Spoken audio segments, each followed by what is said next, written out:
guys, I'm Daniel from ConsiderTech, and today we're going to review the Thrustmaster 458 Ferrari replica racing simulator wheel.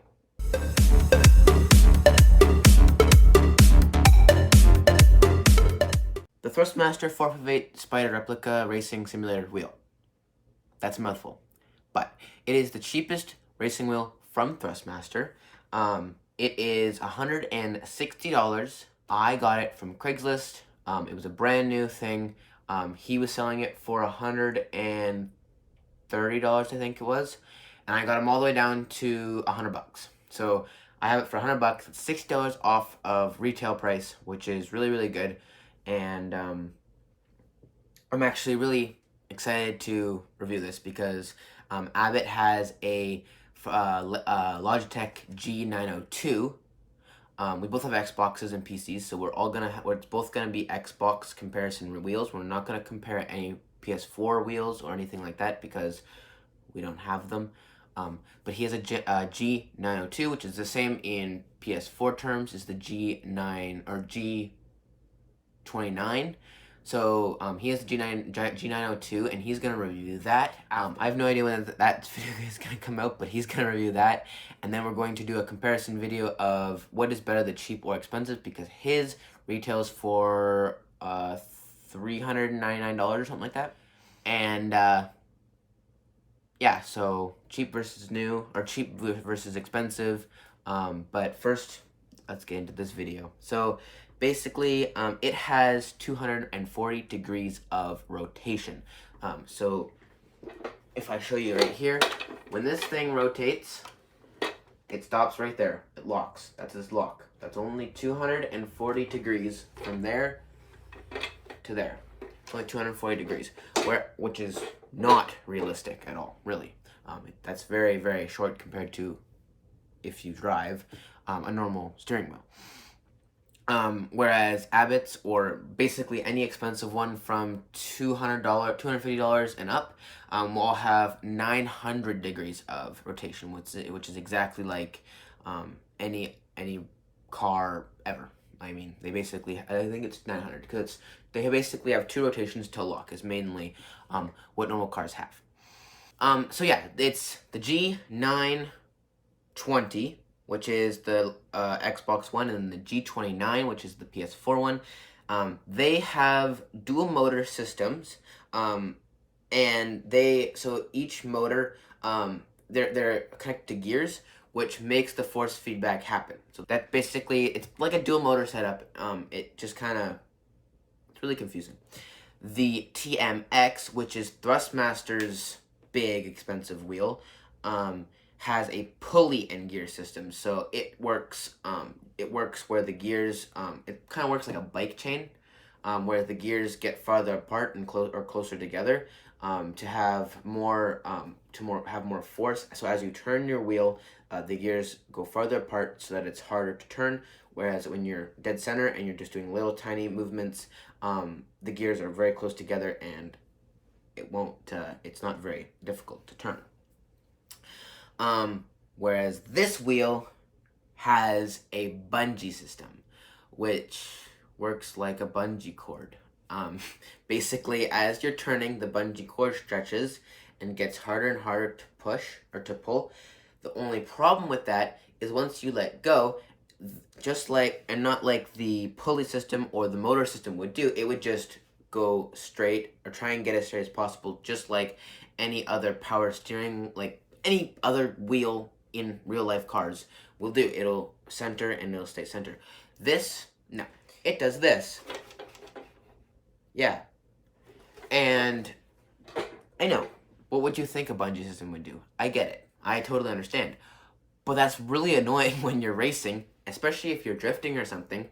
You turn the corner and you start to drift, so then you let go so that it centers and you can go sideways a little bit and try and finish the drift or finish the corner so you don't spin out. Your wheels kind of do this, and as the wheel is doing this, of course, right? Because that's how the bungee system will work. So that's hard to control, because if you're in the mid drift and your wheels all of a sudden do this, you're just gonna spin it instantly.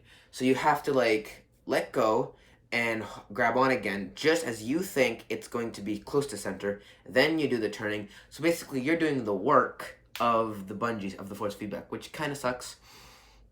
But again, it's $100 versus almost $400. So you're saving $300. You're gonna have some setbacks.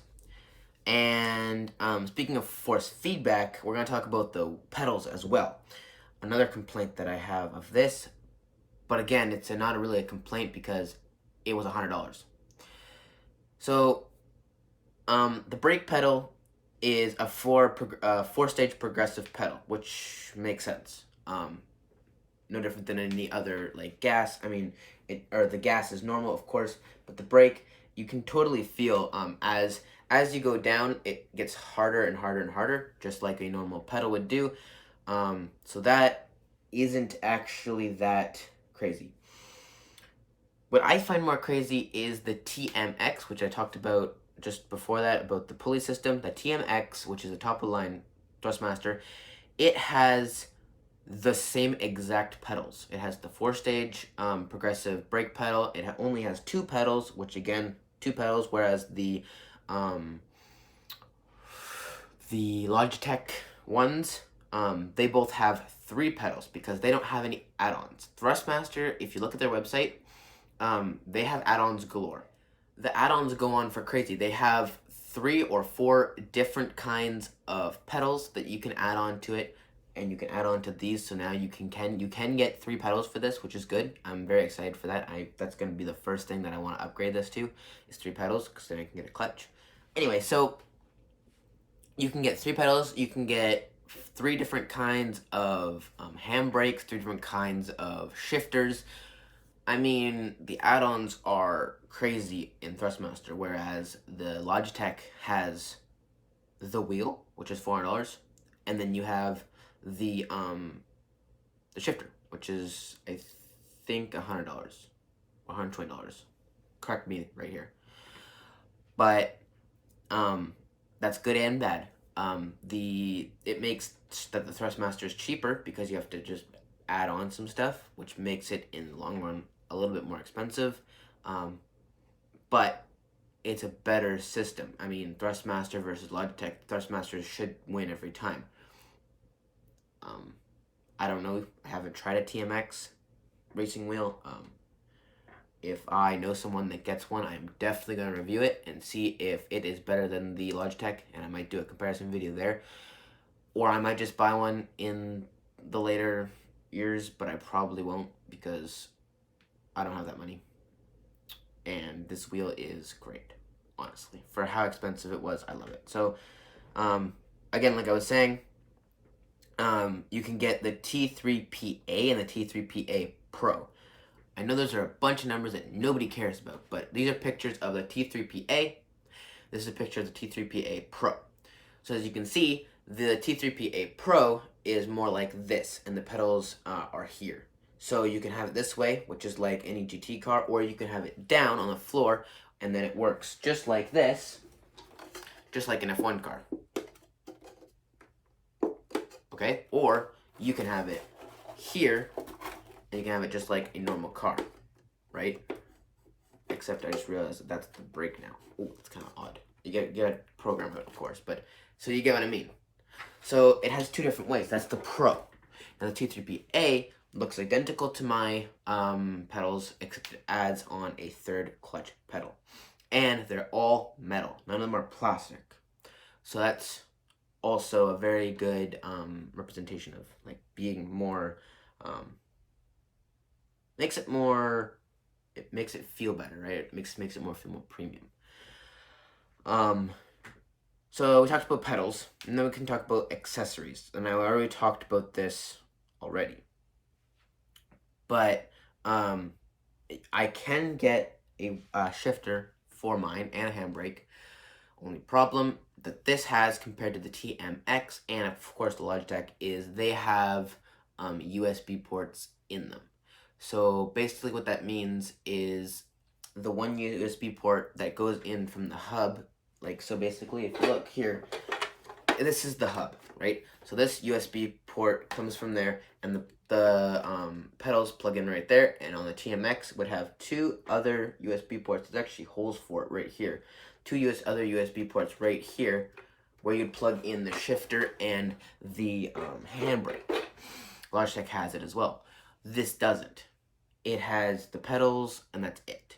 So what you'd have to do is you'd have to plug in those two extra USB ports somewhere in your computer. That takes up space, and also that means it only works on PC. It will never work on Xbox, which is a problem. I get that, but I have a PC, so it's not that much of a problem for me. But for you out there, that's one thing that would definitely draw you back from this, and you'd buy a TMX or the Logitech. That's the only complaint that I have accessory-wise. So yeah, if you want major accessories, you can get the TX and the T300, which are just bases. Literally, they're just a base, which is this part. It just gives you this, okay? Then you pay for the wheel separately, and they have 8 different wheels. They have a like I said, you have the base, you have the wheel it goes on, you have the pedals that you buy separately, you have the shifter you buy separately, you have the handbrake you buy separately, all that stuff. Me personally, I would go Thrustmaster just because I'm trying to go Thrustmaster, the most Thrustmaster here, because it is a Thrustmaster, and I'm trying to get shifters and stuff for it. So the next wheel that I would get would be a TMX because it's Thrustmaster. That's just my recommendation. But this wheel is great if you only have $100 to spare and you really, really want to get into simulating, or really you already were into racing, like you raced motorsport like me, 4, 5, 6, and 7 you own, and you own Horizon 1, 2, 3, 4, and you want to get 5, and you want to get the new motorsport. If you're like that, just like me, or you have all the cruiser, whatever, you have all those racing games just like me, then I for sure suggest getting this. It's only $100, and it really improves your your racing ability. Like, I find when you're on controller, you're fidgety. Like, you're not fidgety, but you're jerky. So you're either on or you're off when you're steering. There's not really an in-between to glide to the corner, which means you drift a little bit more and you lose a little bit more speed. Whereas on a wheel, you can have that precise precision that you go straight around the corner. You don't kind of jerk around. It really improves, and it also feels more real. I mean, I don't drive yet. I'm really close to driving, but my dad tried it and he said it was pretty good. He said it's not perfect, and of course it's not. It's only $100 versus those $400 ones are going to be a lot better, and I completely agree with you on that. It's going to feel more realistic again.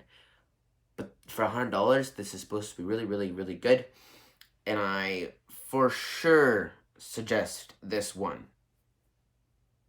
over the Logitech G29 if you're on PS4, and G20 if you're on Xbox.